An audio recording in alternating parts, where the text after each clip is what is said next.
mesmo tempo da revelação divina e da revelação científica. Participa da primeira, porque foi providencial seu aparecimento e não o resultado da iniciativa, nem de um desígnio premeditado do homem, porque os pontos fundamentais da doutrina provêm do ensino que deram os espíritos encarregados por Deus de esclarecer os homens acerca de coisas que eles ignoravam, que não podiam aprender por si mesmos e que lhes importa conhecer, hoje que estão aptos a compreendê-las. Participa da segunda, por não ser esse ensino privilégio de indivíduo algum, mas ministrado a todos do mesmo modo, por não serem os que o transmitem e os que o recebem seres passivos, dispensados do trabalho da observação e da pesquisa, por não renunciarem ao raciocínio e ao livre-arbítrio, porque não lhes é interdito o exame, mas, ao contrário, recomendado, enfim, porque a doutrina não foi ditada completa, nem imposta à crença cega, porque a deduzida, pelo trabalho do homem, da observação dos fatos que os espíritos lhe põem sob os olhos e das instruções que lhe dão, instruções que ele estuda, comenta, compara, a fim de tirar ele próprio as ilações e aplicações. Numa palavra, o que caracteriza a revelação espírita é o ser divino, a sua origem da iniciativa dos espíritos, sendo a sua elaboração fruto do trabalho do homem. 14. Como meio de elaboração, o espiritismo procede exatamente da mesma forma que as ciências positivas, aplicando o método experimental. Fatos novos se apresentam, que não podem ser explicados pelas leis conhecidas, ele os observa, compara, analisa e, remontando dos efeitos às causas, chega à lei que os rege, depois, deduz-lhes as consequências e busca as aplicações úteis. Não estabeleceu nenhuma teoria preconcebida, assim, não apresentou como hipóteses a existência e a intervenção dos espíritos, nem o perispírito, nem a reencarnação, nem qualquer dos princípios da doutrina. Concluiu pela existência dos espíritos, quando essa existência ressaltou o evidente da observação dos fatos, procedendo de igual maneira quanto aos outros princípios. Não foram os fatos que vieram a posteriori confirmar a teoria é que veio subsequentemente explicar e resumir os fatos. É, pois, rigorosamente exato dizer-se que o espiritismo é uma ciência de observação e não produto da imaginação. 15. Citemos um exemplo. Passa-se no mundo dos espíritos um fato muito singular, de que seguramente ninguém houvera suspeitado, o de haver espíritos que não se consideram mortos. Pois bem, os espíritos superiores, que conhecem perfeitamente esse fato, não vieram dizer antecipadamente: há espíritos que julgam viver ainda a vida terrestre, que conservam seus gostos, costumes e instintos. Provocaram a manifestação de espíritos desta categoria para que os observássemos. Tendo-se visto espíritos incertos quanto ao seu estado, ou afirmando ainda serem deste mundo, julgando-se aplicados às suas ocupações ordinárias, deduziu-se a regra. A multiplicidade de fatos análogos demonstrou que o caso não era excepcional, que constituía uma das fases da vida espírita. Pode-se então estudar todas as variedades e as causas de tão singular ilusão, reconhecer que tal situação é sobretudo própria de espíritos pouco adiantados moralmente, e peculiar a certos gêneros de morte, que é temporária, podendo, todavia, durar semanas, meses e anos. Foi assim que a teoria nasceu da observação. O mesmo se deu com relação a todos os outros princípios da doutrina. 16. Assim como a ciência propriamente dita tem por objeto o estudo das leis do princípio material, o objeto especial do espiritismo é o conhecimento das leis do princípio espiritual. Ora, como este último princípio é uma das forças da natureza, a reagir incessantemente sobre o princípio material e reciprocamente, segue-se que o conhecimento de um não pode estar completo sem o conhecimento do outro, que o espiritismo e a ciência se completam reciprocamente, que a ciência, sem o espiritismo, se acha na impossibilidade de explicar certos fenômenos só pelas leis da matéria, E é por ter feito abstração do princípio espiritual que ela se deteve em tão numerosos impasses, que o espiritismo, sem a ciência, carece de apoio e controle e poderia embalar sem ilusões. Se o espiritismo tivesse vindo antes das descobertas científicas, teria abortado, como tudo quanto surge antes do tempo. 17. Todas as ciências se encadeiam e sucedem numa ordem racional, nascem umas das outras, à proporção que acham um ponto de apoio nas ideias e conhecimentos anteriores. A astronomia, uma das primeiras cultivadas, conservou os erros da infância, até o momento em que a física veio revelar a lei das forças dos agentes naturais. A química, nada podendo sem a física, teve de acompanhá-la de perto, para depois marcharem ambas de acordo, amparando-se uma outra. A anatomia, a fisiologia, a zoologia, a botânica, a mineralogia, só se tornaram ciências sérias com auxílio das luzes que lhes trouxeram a física e a química. A geologia nascida ontem, sem a astronomia, a física, a química e todas as outras, teriam faltado elementos de vitalidade. Ela só podia vir depois daquelas. 18. A ciência moderna abandonou os 4 elementos primitivos dos antigos e, de observação em observação, chegou à concepção de um só elemento gerador de todas as transformações da matéria. Mas, a matéria, por si só, é inerte, carecendo de vida, de pensamento, de sentimento, precisa estar unida ao princípio espiritual. O Espiritismo não descobriu, nem inventou este princípio, mas foi o primeiro a lhe demonstrar, por provas inconclusas, a existência, estudou, analisou e tornou-lhe evidente a ação. Ao elemento material, juntou ele o elemento espiritual. Elemento material e elemento espiritual, esses os 2 princípios, as 2 forças vivas da natureza. Pela união indissolúvel deles, facilmente se explica uma multidão de fatos até então inexplicáveis. Por sua própria essência, e tendo por objeto o estudo de um dos elementos constitutivos do universo, o Espiritismo toca forçosamente na maior parte das ciências, só podia, portanto, vir depois da elaboração delas, e sobretudo depois que tivessem provado sua impossibilidade de tudo explicar apenas com auxílio das leis da matéria. 19. Acusam-no de parentesco com a magia e a feitiçaria, porém, esquecem que a astronomia tem por irmã mais velha a astrologia judiciária, ainda não muito distante de nós, que a química filha da alquimia, com a qual nenhum homem sensato ousaria hoje ocupar-se. Ninguém nega, entretanto, que na astrologia e na alquimia estivesse o germen das verdades de que saíram as ciências atuais. Apesar das suas fórmulas ridículas, a alquimia encaminhou a descoberta dos corpos simples e da lei das afinidades. A astrologia se apoiava na posição e no movimento dos astros, que ela estudara, mas, na ignorância das verdadeiras leis que regem o mecanismo do universo, os astros eram, para o vulgo, seres misteriosos, aos quais a superstição atribuía uma influência moral e um sentido revelador. Quando Galileu, Newton e Kepler tornaram conhecidas essas leis, quando o telescópio rasgou o véu e mergulhou nas profundezas do espaço um olhar que algumas criaturas acharam indiscreto, os planetas apareceram como simples mundos semelhantes ao nosso e todo o castelo do maravilhoso desmoronou.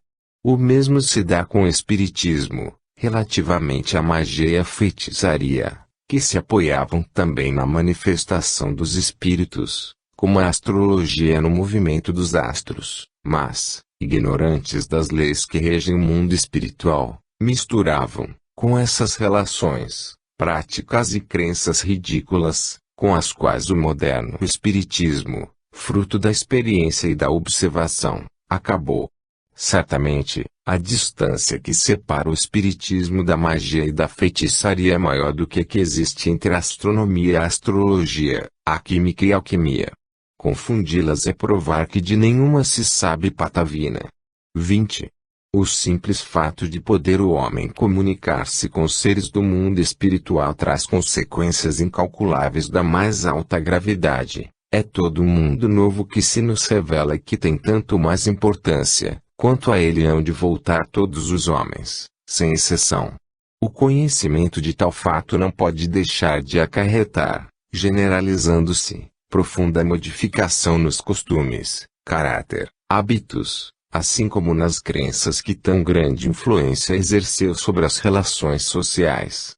É uma revolução completa a operar-se nas ideias, revolução tanto maior, tanto mais poderosa, quanto não se circunscreve a um povo, nem a uma casta, visto que atinge simultaneamente, pelo coração, todas as classes, todas as nacionalidades, todos os cultos. Razão há, pois, para que o Espiritismo seja considerado a terceira das grandes revelações. Vejamos em que essas revelações diferem e qual o laço que as liga entre si. 21. Moisés, como profeta, revelou aos homens a existência de um Deus único, soberano Senhor e orientador de todas as coisas, promulgou a lei do Sinai e lançou as bases da verdadeira fé. Como o homem, foi o legislador do povo pelo qual essa primitiva fé, purificando-se, havia de espalhar-se por sobre a terra. 22. O Cristo, tomando da antiga lei o que é eterno e divino e rejeitando o que era transitório, puramente disciplinar e de concepção humana, acrescentou a revelação da vida futura, de que Moisés não falara, assim como a das penas e recompensas que aguardam o homem, depois da morte. Vide, Revista Espírita, 1861, 23. A parte mais importante da revelação do Cristo, no sentido de fonte primária, de pedra angular de toda a sua doutrina é o ponto de vista inteiramente novo sobre o que considera ele a divindade. Esta já não é o Deus terrível, ciumento, vingativo, de Moisés, o Deus cruel e implacável, que rega a terra com o sangue humano, que ordena o massacre e o extermínio dos povos, sem excetuar as mulheres, as crianças e os velhos, e que castiga aqueles que poupam as vítimas. Já não é o Deus injusto, que pune um povo inteiro pela falta do seu chefe, que se vinga do culpado na pessoa do inocente, que fere os filhos pelas faltas dos pais, mas, um Deus clemente, soberanamente justo e bom, cheio de mansidão e misericórdia, que perdoa ao pecador arrependido e dá a cada um segundo as suas obras. Já não é o Deus de um único povo privilegiado, o Deus dos exércitos, presidindo aos combates para sustentar a sua própria causa contra o Deus dos outros povos, mas, o Pai comum do gênero humano, que estende a sua proteção por sobre todos os seus filhos e os chama a todos a si, já não é o Deus que recompensa e pune só pelos bens da terra, que faz consistir a glória e a felicidade na escravidão dos povos rivais e na multiplicidade da progenitura, mas, sim, um Deus que diz aos homens, a vossa verdadeira pátria não é neste mundo, mas no reino celestial, lá onde os humildes de coração serão elevados e os orgulhosos serão humilhados. Já não é o Deus que faz da vingança uma virtude e ordena se retribua olho por olho, dente por dente, mas, o Deus de misericórdia, que diz, perdoai as ofensas, se quereis ser perdoados, fazei o bem em troca do mal, não façais o que não quereis vos façam. Já não é o Deus mesquinho e meticuloso, que impõe, sob as mais rigorosas penas, o modo como quer ser adorado, que se ofende pela inobservância de uma fórmula, mas, o Deus grande, que vê o pensamento e que não se honra com a forma. Enfim, já não é o Deus que quer ser temido, mas o Deus que quer ser amado. 24. Sendo Deus o eixo de todas as crenças religiosas e o objetivo de todos os cultos, o caráter de todas as religiões é conforme a ideia que elas dão de Deus. As religiões que fazem de Deus um ser vingativo e cruel julgam honrá-lo com atos de crueldade, com fogueiras e torturas. As que têm um Deus parcial e cioso são intolerantes e mais ou menos meticulosas na forma, por crerem no mais ou menos contaminado das fraquezas e ninharias humanas. 25. Toda a doutrina do Cristo se funda no caráter que lhe atribui a divindade. Com um Deus imparcial, soberanamente justo, bom e misericordioso, ele fez do amor de Deus e da caridade para com o próximo a condição indeclinável da salvação, dizendo: aí estão toda a lei e os profetas, não existe outra lei.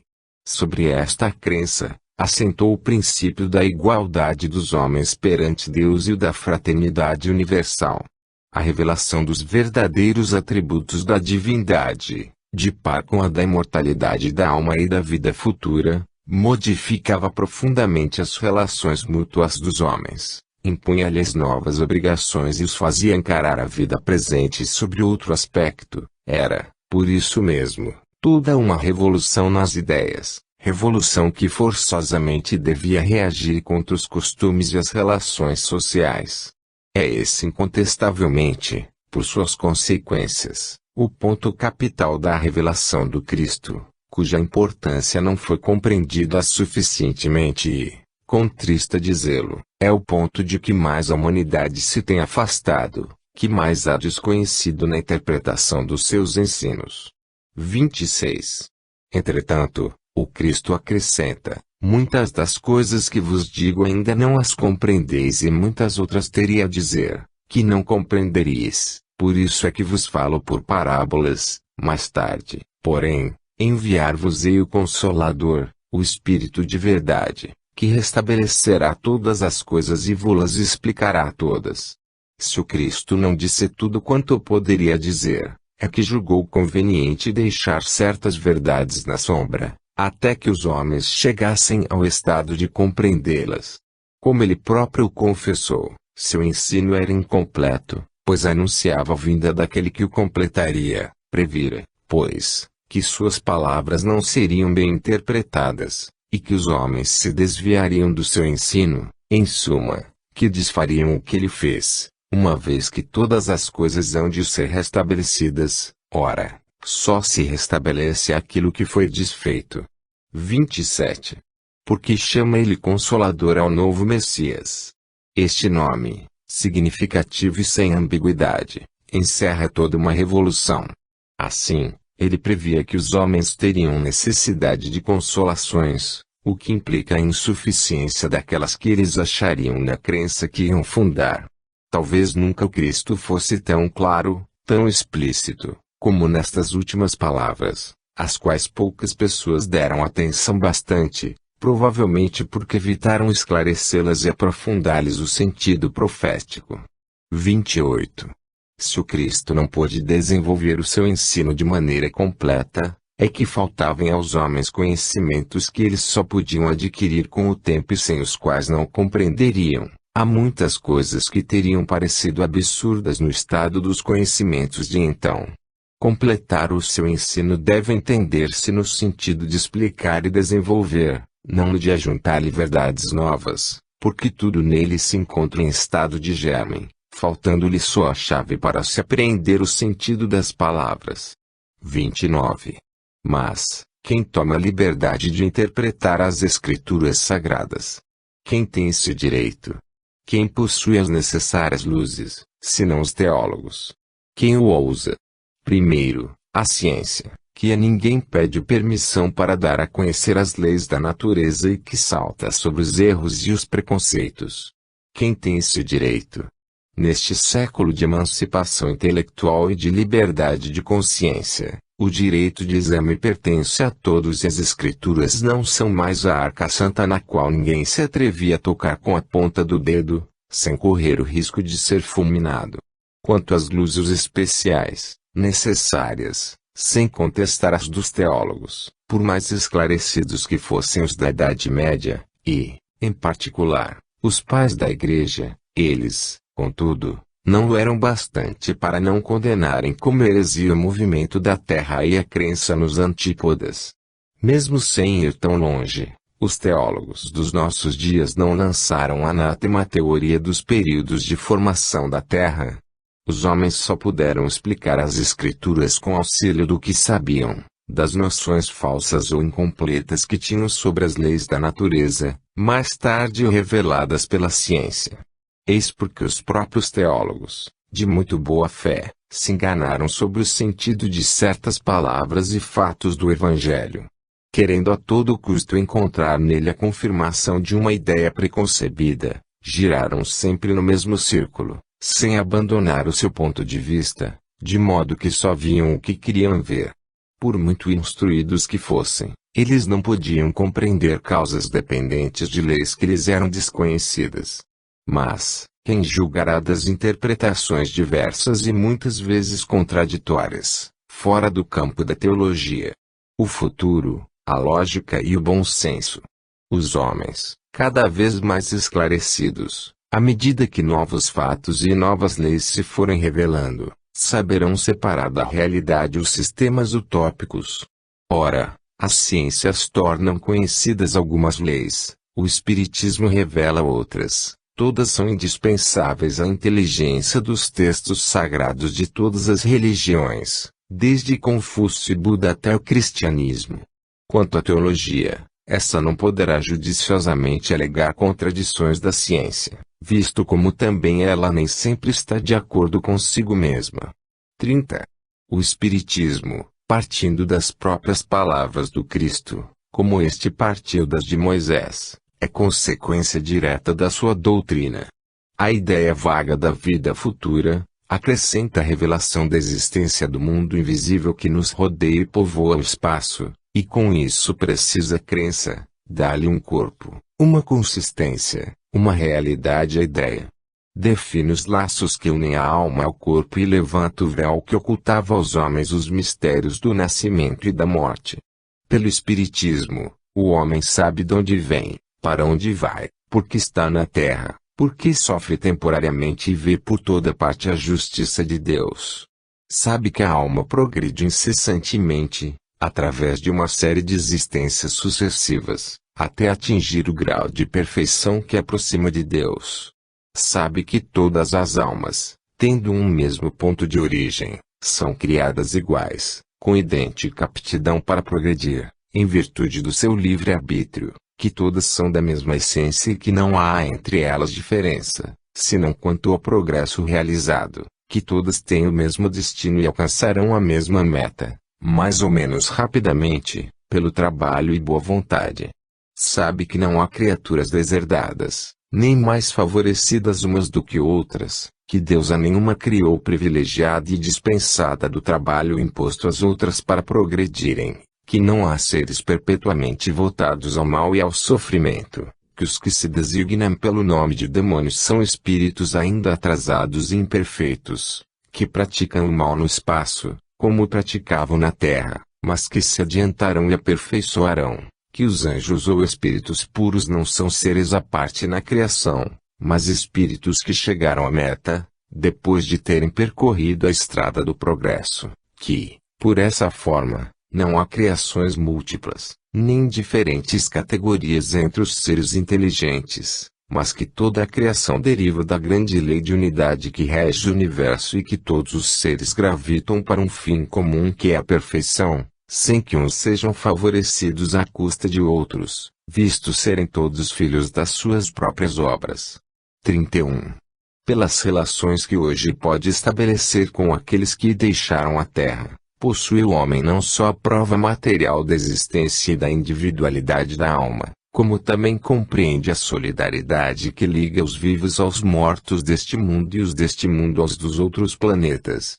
Conhece a situação deles no mundo dos espíritos, acompanha-os em suas migrações, aprecia-lhes as alegrias e as penas, sabe a razão por que são felizes ou infelizes e a sorte que lhes está reservada, conforme o bem ou mal que fizerem. Essas relações iniciam o homem na vida futura, que ele pode observar em todas as suas fases, em todas as suas peripécias. O futuro já não é uma vaga esperança. É um fato positivo, uma certeza matemática. Desde então, a morte nada mais tem de aterrador, por lhe ser a libertação, a porta da verdadeira vida. 32. Pelo estudo da situação dos espíritos, o homem sabe que a felicidade e a desdita, na vida espiritual, são inerentes ao grau de perfeição e de imperfeição, que cada qual sofre as consequências diretas e naturais de suas faltas, ou, por outra, que é punido no que pecou, que essas consequências duram tanto quanto a causa que as produziu, que, por conseguinte, o culpado sofreria eternamente, se persistisse no mal, mas que o sofrimento cessa com o arrependimento e a reparação. Ora, como depende de cada um o seu aperfeiçoamento, todos podem, em virtude do livre-arbítrio, prolongar ou abreviar seus sofrimentos, como o doente sofre, pelos seus excessos, enquanto não lhes põe termo. 33. Se a razão repele, como incompatível com a bondade de Deus, a ideia das penas irremissíveis, perpétuas e absolutas, muitas vezes infligidas por uma única falta, a dos suplícios do inferno, que não podem ser minorados nem sequer pelo arrependimento mais ardente e mais sincero, a mesma razão se inclina diante dessa justiça distributiva e imparcial, que leva tudo em conta, que nunca fecha a porta ao arrependimento e estende constantemente a mão ao náufrago, em vez de o empurrar para o abismo. 34. A pluralidade das existências, cujo princípio Cristo estabeleceu no Evangelho, sem todavia defini-lo como a muitos outros, é uma das mais importantes leis reveladas pelo Espiritismo, pois que lhe demonstra a realidade e a necessidade para o progresso. Com esta lei, o homem explica todas as aparentes anomalias da vida humana, as diferenças de posição social, as mortes prematuras que, sem a reencarnação, tornariam inúteis a almas existências breves, a desigualdade de aptidões intelectuais e morais, pela ancianidade do espírito que mais ou menos aprendeu e progrediu, e traz, nascendo, o que adquiriu em suas existências anteriores, no 5. 35. Com a doutrina da criação da alma no instante do nascimento, vem-se cair no sistema das criações privilegiadas. Os homens são estranhos uns aos outros, nada os liga, os laços de família são puramente carnais, não são de nenhum modo solidários com um passado em que não existiam, com a doutrina do nada após a morte, todas as relações cessam com a vida, os seres humanos não são solidários no futuro. Pela reencarnação, são solidários no passado e no futuro e, como as suas relações se perpetuam, tanto no mundo espiritual como no corporal, a fraternidade tem por base as próprias leis da natureza, o bem tem um objetivo e o mal consequências inevitáveis. 36. Com a reencarnação, desaparecem os preconceitos de raças e de castas, pois o mesmo espírito pode tornar a nascer rico ou pobre, capitalista ou proletário, chefe ou subordinado, livre ou escravo, homem ou mulher. De todos os argumentos invocados contra a injustiça de servidão e da escravidão, contra a sujeição da mulher à lei do mais forte, nenhum há que prime, em lógica, ao fato material da reencarnação. Se, pois, a reencarnação funda numa lei da natureza o princípio da fraternidade universal, também funda na mesma lei o da igualdade dos direitos sociais e, por conseguinte, o da liberdade. 37. Tirai ao homem um espírito livre e independente, sobrevivente à matéria, e fareis dele uma simples máquina organizada, sem finalidade, nem responsabilidade, sem outro freio além da lei civil e própria a ser explorada como um animal inteligente. Nada esperando depois da morte, nada obstaquiamente os gozos do presente, se sofre, só tem a perspectiva do desespero e o nada como refúgio. Com a certeza do futuro, com o de encontrar de novo aqueles a quem amou e com o temor de tornar a ver aqueles a quem ofendeu, todas as suas ideias mudam. O Espiritismo, ainda que só fizesse forrar o homem a dúvida relativamente à vida futura, teria feito mais pelo seu aperfeiçoamento moral do que todas as leis disciplinares, que o detêm algumas vezes, mas que não o transformam. 38. Sem a preexistência da alma, a doutrina do pecado original não seria somente inconciliável com a justiça de Deus, que tornaria todos os homens responsáveis pela falta de um só, seria também um contrassenso, e tanto menos justificável quanto, segundo essa doutrina, a alma não existia na época que se pretende fazer que a sua responsabilidade remonte. Com a preexistência, o homem traz, ao renascer, o germen das suas imperfeições, dos defeitos de que não se corrigiu e que se traduzem pelos instintos naturais e pelos pendores para tal ou tal vício. É esse o seu verdadeiro pecado original, cujas consequências naturalmente sofre, mas com a diferença capital de que sofre a pena das suas próprias faltas, e não das de outrem, e com a outra diferença, ao mesmo tempo consoladora, animadora e soberanamente equitativa, de que cada existência lhe oferece os meios de se redimir pela reparação e de progredir, quer despojando-se de alguma imperfeição, quer adquirindo novos conhecimentos e, assim, até que, suficientemente purificado, não necessite mais da vida corporal e possa viver exclusivamente a vida espiritual, eterna e bem-aventurada. Pela mesma razão, aquele que progrediu moralmente traz, ao renascer, qualidades naturais, como o que progrediu intelectualmente traz ideias inatas, identificado com o bem, pratica-o sem esforço, sem cálculo e, por assim dizer, sem pensar. Aquele que é obrigado a combater as suas más tendências vive ainda em luta, o primeiro já venceu, o segundo procura vencer. A mesma causa produz o pecado original e a virtude original. 39. O Espiritismo experimental estudou as propriedades dos fluidos espirituais e a ação deles sobre a matéria. Demonstrou a existência do perispírito, suspeitado desde a antiguidade designado por São Paulo sob o nome de corpo espiritual, isto é, corpo fluídico da alma, depois da destruição do corpo tangível. Sabe-se hoje que esse invólucro inseparável da alma, forma um dos elementos constitutivos do ser humano, é o veículo da transmissão do pensamento e, durante a vida do corpo, serve de laço entre o espírito e a matéria. O perispírito representa importantíssimo papel no organismo e numa multidão de afecções, que se ligam à fisiologia, assim como à psicologia. 40. O estudo das propriedades do perispírito, dos fluidos espirituais e dos atributos fisiológicos da alma abre novos horizontes à ciência e dá a chave de uma multidão de fenômenos incompreendidos até então, por falta de conhecimento da lei que os rege, fenômenos negados pelo materialismo, por se prenderem à espiritualidade, e qualificados como milagres ou sortilégios por outras crenças.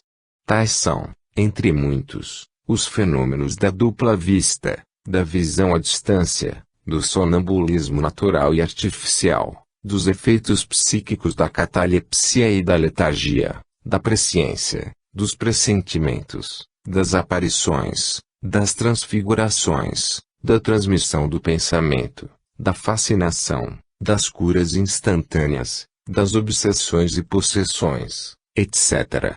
Demonstrando que esses fenômenos repousam em leis naturais, como os fenômenos elétricos, e em que condições se podem reproduzir, o Espiritismo derroca o império do maravilhoso e do sobrenatural e, conseguintemente, a fonte da maior parte das superstições. Se faz que se creia na possibilidade de certas coisas consideradas por alguns como quiméricas, também impede a se crer em muitas outras, das quais ele demonstra a impossibilidade e a irracionalidade. 41. O Espiritismo, longe de negar ou destruir o Evangelho, vem, ao contrário, confirmar, explicar e desenvolver, pelas novas leis da natureza, que revela, tudo quanto Cristo disse e fez, elucida os pontos obscuros do ensino cristão, de tal sorte que aqueles para quem eram ininteligíveis certas partes do Evangelho, ou pareciam inadmissíveis, as compreendem e admitem, sem dificuldade, com auxílio desta doutrina, veem melhor o seu alcance e podem distinguir entre a realidade e a alegoria. O Cristo lhes parece maior, já não é simplesmente um filósofo, é um Messias divino. 42.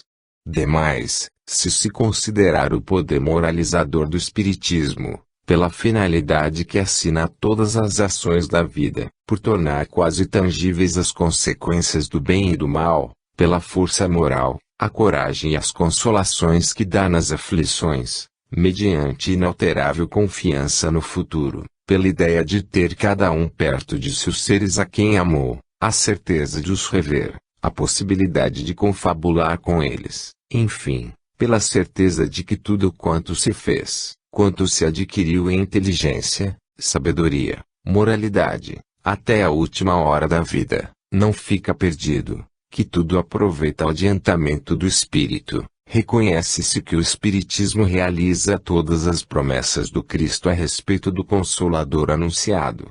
Ora, como é o Espírito de verdade que preside ao grande movimento da regeneração, a promessa da sua vinda se acha por essa forma cumprida, porque, de fato, é Ele o verdadeiro Consolador. 43. Se a estes resultados adicionarmos a rapidez prodigiosa da propagação do Espiritismo, apesar de tudo quanto fazem por abatê-lo, não se poderá negar que a sua vinda seja providencial, visto como ele triunfa de todas as forças e de toda a má vontade dos homens.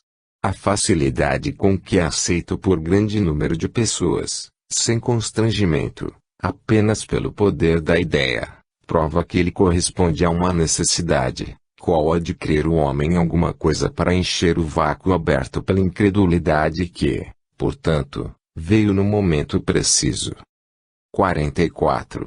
São em grande número os aflitos, não é, pois, de admirar que tanta gente acolhe uma doutrina que consola, de preferência as que desesperam, porque aos deserdados, mais do que aos felizes do mundo, é que o Espiritismo se dirige.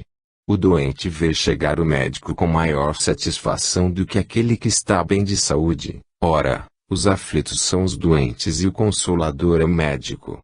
Vós que combateis o Espiritismo, se quereis que o abandonemos para vos seguir, dai-nos mais e melhor do que ele, curar com maior segurança as feridas da alma. Fazei como o comerciante que, para disputar com o concorrente, oferece mercadoria de melhor qualidade e a preço mais baixo. Dai mais consolações, mais satisfações ao coração, esperanças mais legítimas, maiores certezas. Fazei do futuro um quadro mais racional, mais sedutor, porém, não julgueis vencê-lo com a perspectiva do nada, com a alternativa das chamas do inferno, ou com a inútil contemplação perpétua.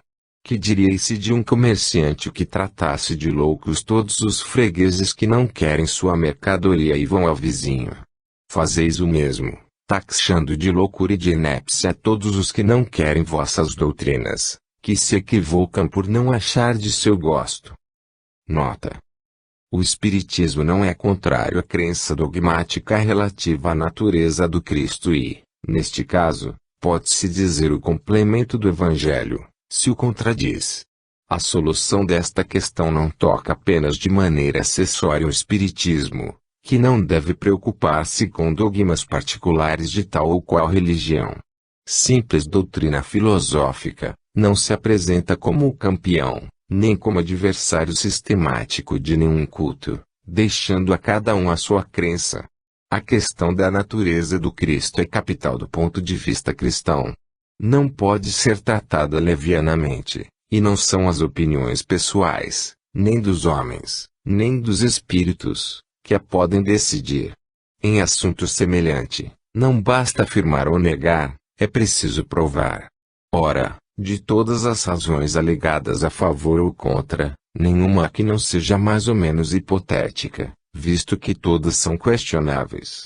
Os materialistas não viram a coisa senão com os olhos de incredulidade a ideia preconcebida da negação, os teólogos, com os olhos da fé cega, e a ideia preconcebida da afirmação. Nem uns, nem outros estavam em condições necessárias de imparcialidade. Interessados em sustentar sua opinião, só viram e buscaram o que a ela poderia ser favorável e fecharam os olhos ao que lhe podia ser contrário.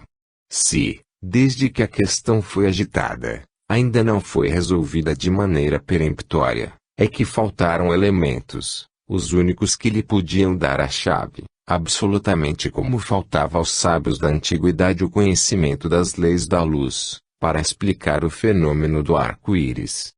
O Espiritismo é neutro nesta questão, não está mais interessado numa solução do que na outra, marchou sem isto e marchará ainda, seja qual for o resultado, colocado fora dos dogmas particulares, não é para ele questão de vida ou de morte.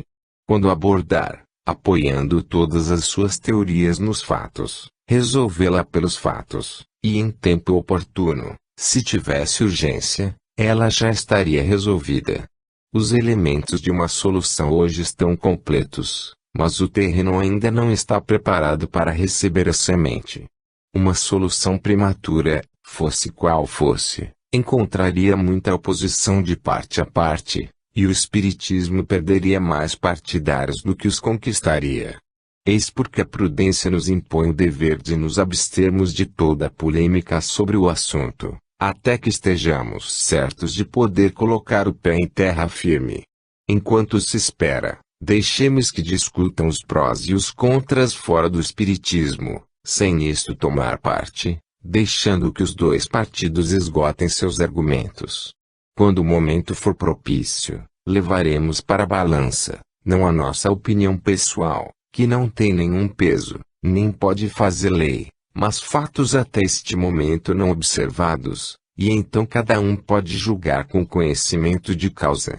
Tudo quanto podemos dizer, sem prejulgar a questão, é que a solução, em qualquer sentido em que for dada, não contradirá nem os atos, nem as palavras do Cristo, mas, ao contrário, os confirmará, elucidando-os. Portanto, aos que nos perguntam o que diz o Espiritismo sobre a natureza do Cristo, respondemos invariavelmente: é uma questão de dogma, estranha ao objetivo da doutrina. O objetivo que todo espírita deve perseguir, se quiser merecer esse título, é o seu próprio melhoramento moral. Sou melhor do que eu era. Corrigi-me de algum defeito. Fiz o bem ou o mal ao próximo. Eis o que todo espírita sincero e convicto deve se perguntar. Que importa saber se o Cristo era Deus, ou não, se é sempre egoísta, orgulhoso, ciumento, invejoso, colérico, maledicente, caluniador. A melhor maneira de honrar o Cristo é imitá-lo em sua conduta. Fazendo o contrário do que ele diz, quanto mais se o eleva no pensamento, menos se é digno dele e mais se o insulta e profana. O Espiritismo diz aos seus adeptos: praticai as virtudes recomendadas pelo Cristo e sereis mais cristãos do que muitos que se fazem passar como tais. Aos católicos, protestantes e outros, ele diz: se temeis que o Espiritismo perturbe a vossa consciência, não vos ocupeis dele. Dirige-se apenas aos que lhe vêm livremente, e dele necessitam. Não se dirige aos que têm uma fé qualquer e que esta fé basta, mas aos que não a tenham que duvidam, e lhes dá a crença que lhes falta, não mais particularmente a do catolicismo, do protestantismo, do judaísmo ou do islamismo, mas a crença fundamental, base indispensável de toda a religião. Aí termina o seu papel. Estabelecida esta base, cada um é livre para seguir a rota que melhor satisfaça a sua razão. Fim da nota. 45. A primeira revelação teve a sua personificação em Moisés, a segunda no Cristo, a terceira não a tem em indivíduo algum. As duas primeiras foram individuais, a terceira coletiva. Aí está um caráter essencial de grande importância.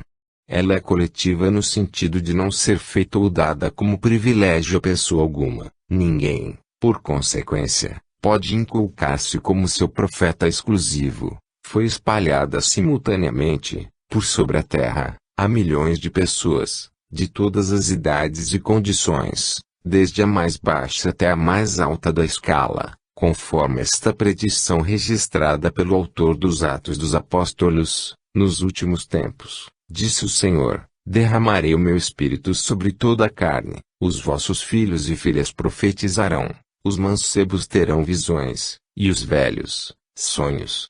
Ela não proveio de nenhum culto especial, a fim de servir um dia, a todos, de ponto de ligação. Nota: o nosso papel pessoal, no grande movimento de ideias que se prepara pelo Espiritismo e que começa a operar-se, é o de um observador atento, que estuda os fatos para lhes descobrir a causa e tirar-lhes as consequências. Confrontamos todos os que nos tem sido possível reunir, Comparamos e comentamos as instruções dadas pelos espíritos em todos os pontos do globo e depois coordenamos metodicamente o conjunto. Em suma, estudamos e damos ao público o fruto das nossas indagações, sem atribuirmos aos nossos trabalhos valor maior do que o de uma obra filosófica deduzida da observação e da experiência, sem nunca nos considerarmos chefe da doutrina, nem procurarmos impor as nossas ideias a quem quer que o seja. Publicando-as, usamos de um direito comum e aqueles que as aceitaram o fizeram livremente. Se essas ideias acharam numerosas simpatias, é porque tiveram a vantagem de corresponder às aspirações de avultado número de criaturas, mas disso não colhemos vaidade alguma, dado que a sua origem não nos pertence. O nosso maior mérito é a perseverança e a dedicação à causa que abraçamos. Em tudo isso, fizemos o que outro qualquer poderia ter feito como nós, razão pela qual nunca tivemos a pretensão de nos julgarmos profeta ou Messias, nem, ainda menos, de nos apresentarmos como tal. Sem ter nenhuma das qualidades exteriores da mediunidade efetiva, não contestamos ser assistido pelos espíritos em nossos trabalhos, pois temos provas muito evidentes para duvidar disto, o que, sem dúvida, devemos à nossa boa vontade, o que é dado a cada um merecer. Além das ideias que reconhecemos que nos são sugeridas, é notável que os assuntos de estudo e de observação, numa palavra, tudo quanto pode ser útil à realização da obra, sempre nos chega a propósito, noutros tempos diriam, como por encanto, de sorte que os materiais e os documentos do trabalho jamais nos faltam. Se tivermos que tratar de um assunto, estamos certos de que, sem o pedir, os elementos necessários à sua elaboração nos são fornecidos, e isto por meios muito naturais, mas que, sem dúvida, são provocados pelos nossos colaboradores invisíveis, como tantas coisas que o mundo atribui ao acaso. Fim da nota. 46. As duas primeiras revelações, sendo fruto do ensino pessoal, ficaram forçosamente localizadas, isto é, apareceram num só ponto, em torno do qual a ideia se propagou pouco a pouco, mas, foram precisos muitos séculos para que atingissem as extremidades do mundo, sem mesmo invadirem inteiramente. A terceira tem isto de particular, não estando personificada em um só indivíduo, surgiu simultaneamente em milhares de pontos diferentes, que se tornaram centros ou focos de radiação. Multiplicando-se esses centros, seus raios se reúnem pouco a pouco, como círculos formados por uma multidão de pedras lançadas na água, de tal sorte que, em dado tempo, acabarão por cobrir toda a superfície do globo. Essa é uma das causas da rápida propagação da doutrina. Se ela tivesse surgido num só ponto, se fosse obra exclusiva de um homem, houvera formado seitas em torno dela, e talvez decorresse meio século sem que ela atingisse os limites do país onde começara, ao passo que, após 10 anos, já estende raízes de um polo a outro. 47. Esta circunstância, inaudita na história das doutrinas, lhe dá a força excepcional e irresistível poder de ação. De fato, se a perseguirem num ponto, em determinado país, será materialmente impossível que a persigam em toda parte e em todos os países. Em contraposição a um lugar onde lhe embaraçem a marcha, haverá mil outros em que florescerá. Ainda mais, se a ferirem no indivíduo, não poderão feri-la nos espíritos, que são a fonte de onde ela promana. Ora, como os espíritos estão em toda parte e existirão sempre, se, por um acaso impossível, conseguissem sufocá-la em todo o globo, ela reapareceria pouco tempo depois, porque repousa sobre um fato que está na natureza e não se podem suprimir as leis da natureza. Eis aí o de que se devem persuadir aqueles que sonham com o aniquilamento do espiritismo. Revista Espírita, fevereiro de 1865, Perpetuidade do Espiritismo. 48. Entretanto, disseminados os centros, poderiam ainda permanecer por muito tempo isolados uns dos outros, confinados como estão alguns em países longínquos. Faltava entre eles uma ligação, que os pusesse em comunhão de ideias com seus irmãos em crença, informando-os do que se fazia algures.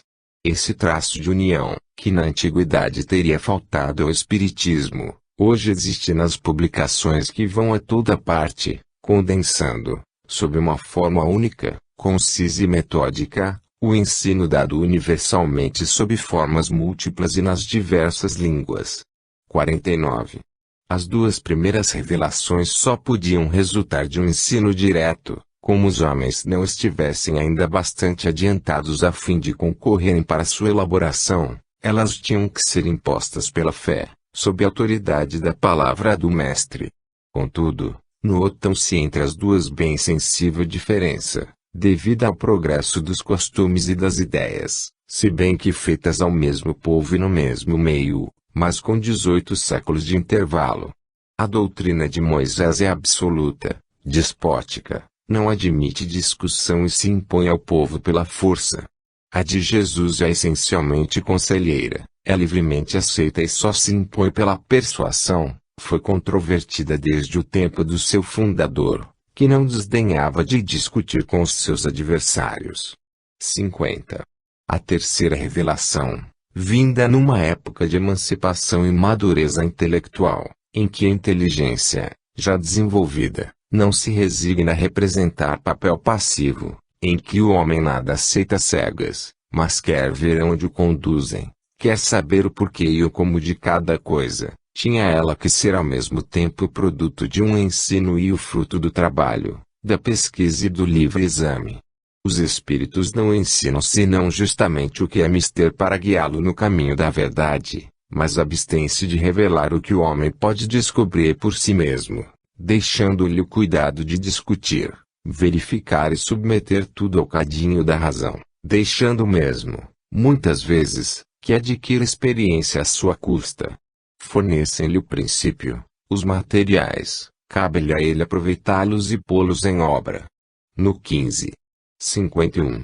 Tendo sido os elementos da revelação espírita ministrados simultaneamente em muitos pontos, a homens de todas as condições sociais e de diversos graus de instrução, é claro que as observações não podiam ser feitas em toda parte com o mesmo resultado, que as consequências a tirar, a dedução das leis que regem esta ordem de fenômenos, em suma, a conclusão sobre que haviam de firmar-se as ideias não podiam sair senão do conjunto e da correlação dos fatos.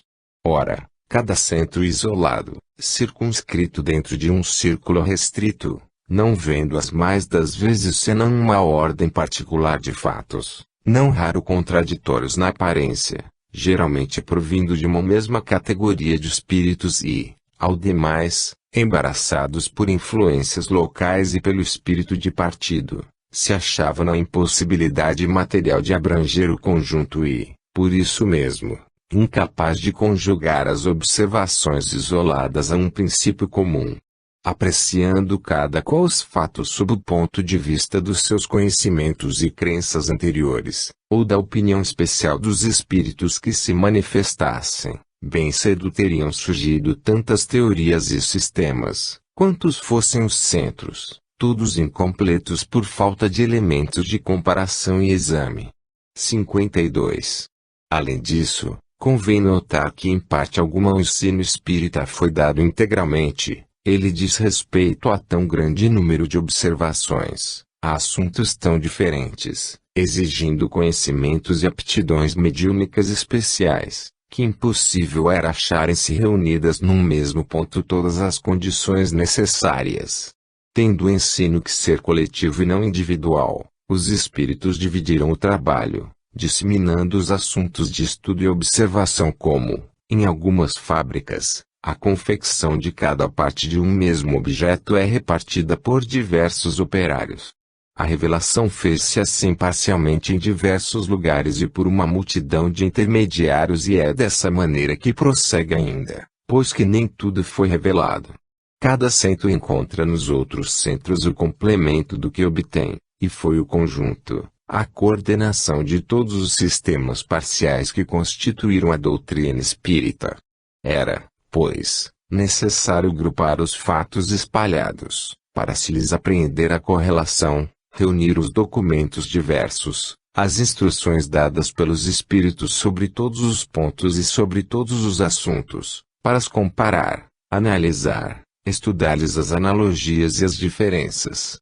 Vindo as comunicações de espíritos de todas as ordens, mais ou menos esclarecidos, era preciso apreciar o grau de confiança que a razão permitia conceder-lhes, distinguir as ideias sistemáticas individuais ou isoladas das que tinham a sanção do ensino geral dos espíritos, as utopias das ideias práticas, afastar as que eram notoriamente desmentidas pelos dados da ciência positiva e da lógica, utilizar os próprios erros, as informações fornecidas pelos espíritos, mesmo os da mais baixa categoria, para conhecimento do estado do mundo invisível e formar com isso um todo homogêneo.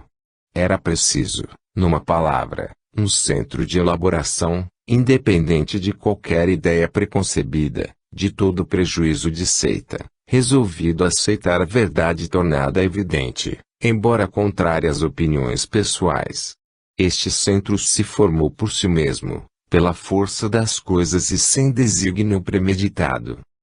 Nota: O Livro dos Espíritos, a primeira obra que levou o espiritismo a ser considerado de um ponto de vista filosófico, pela dedução das consequências morais dos fatos, que considerou todas as partes da doutrina, tocando nas questões mais importantes que ela suscita, foi, desde o seu aparecimento, o ponto para onde convergiram espontaneamente os trabalhos individuais.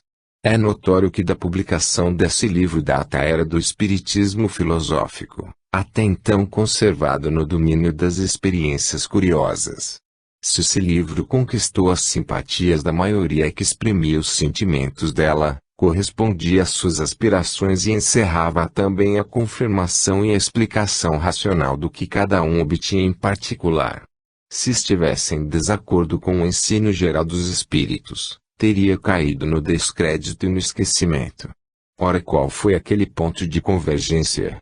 De certo não foi o homem, que nada vale por si mesmo, que morre e desaparece, mas a ideia, que não fenece quando emana de uma fonte superior ao homem.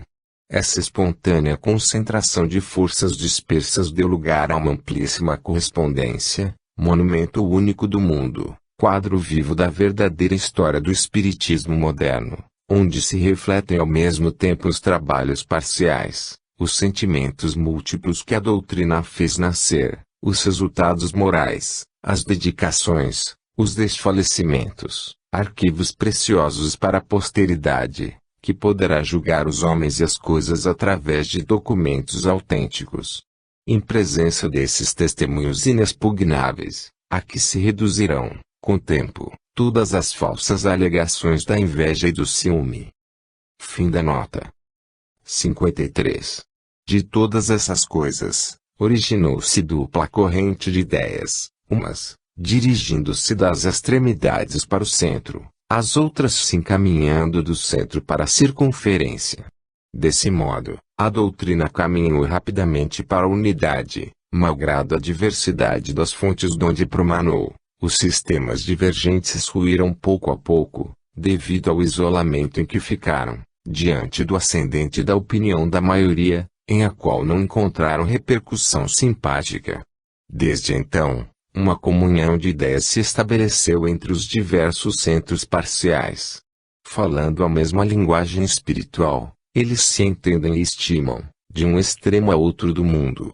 Sentiram-se assim mais fortes os espíritas, lutaram com mais coragem, caminharam com um passo mais firme, desde que não mais se viram insulados, desde que perceberam um ponto de apoio, um laço a prendê-los à grande família. Não mais lhe pareceram singulares, anormais, nem contraditórios os fenômenos que presenciavam, desde que puderam conjugá-los a leis gerais e descobrir um fim grandioso e humanitário em todo o conjunto. Nota: significativo testemunho, tão notável quanto tocante, Dessa comunhão de ideias que se estabeleceu entre os espíritas, pela conformidade de suas crenças, são os pedidos de preces que nos chegam dos mais distantes países, desde o Peru até as extremidades da Ásia, feitos por pessoas de religiões e nacionalidades diversas e as quais nunca vimos. Não é isso um prelúdio da grande unificação que se prepara? Não é a prova de que por toda parte o Espiritismo lança raízes fortes? Digno de nota é que, de todos os grupos que se têm formado com a intenção premeditada de abrir cisão, proclamando